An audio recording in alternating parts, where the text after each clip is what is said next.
নির্বাচনে বিজয়ী হলে প্রত্যন্ত অঞ্চলের জনগুরুত্বপূর্ণ সব রাস্তাঘাট, ব্রিজ এবং কালভার্টগুলো অগ্রাধিকার ভিত্তিতে আধুনিকায়ন করা হবে বলে জানিয়েছেন সদর উপজেলা নির্বাচনের চেয়ারম্যান প্রার্থী মুজিবুর রহমান।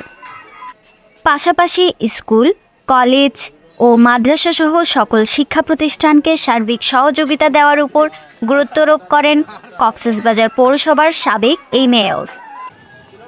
শুক্রবার জুমার নামাজের পর থেকে বিভিন্ন এলাকায় আলাদা জনসংযোগকালে সাংবাদিকদের প্রশ্নের জবাবে তিনি এসব কথা বলেন। কক্সবাজার শহরকে যেভাবে সাজিয়েছি সেভাবে সাজানোর জন্য আমি মানসিকভাবে স্থির হয়েছি যে আমি যদি আল্লাহ আমাকে নির্বাচিত করে প্রথম প্রায়োরিটি দেবো যে প্রত্যেক রাস্তাগুলো আমি যেন সুন্দরভাবে করে তুলতে পারি এবং আরও বড় বড় করতে পারি, সেভাবে আমি নজর দেব।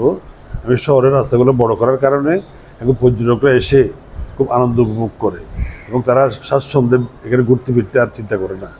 তো আশা করি জনগণ যেভাবে আমাকে সাড়া দিচ্ছে, আমি আশা করি আগামী 8 তারিখ আমি জয়মালা নিয়ে ছিনিয়ে আনতে পারবো ইনশাআল্লাহ।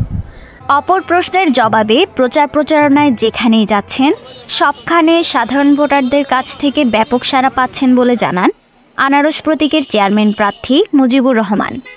আমাদের সাধারণ জনগণ যেখানে যাচ্ছি সেখানে তারা আমাকে সাড়া দিচ্ছে। ভোট দেবে জনগণ, কারণ নেতাকর্মীরা জনগণের কাছে গিয়ে ভোট চেতে হয়। আমার ভোট আমি দেব, যাকে খুশি তাকে দেব। জনগণ আমাকে আশ্বস্ত করেছেন যেখানে যে সেখানে যে আপনাকেই ভোট দেব এবং বিপুল পরিমাণ ভোট দেব। সন্ধ্যার পর তিনি শহরের পরিজন পাড়ায় অনুষ্ঠিত সনাতন ধর্মাবলম্বী ধর্মীয় অনুষ্ঠানে শুভেচ্ছা বিনিময় করেন ও পরে গোলদিঘির পাড়ে সৎসঙ্গ মন্দিরের ধর্মীয় সভায় বক্তব্য রাখেন।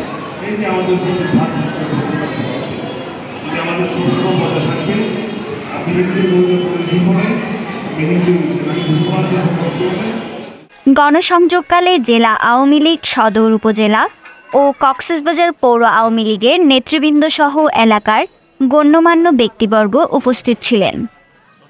আগামী 8 মে জেলার গুরুত্বপূর্ণ এই সদর উপজেলায় নির্বাচন অনুষ্ঠিত হবে।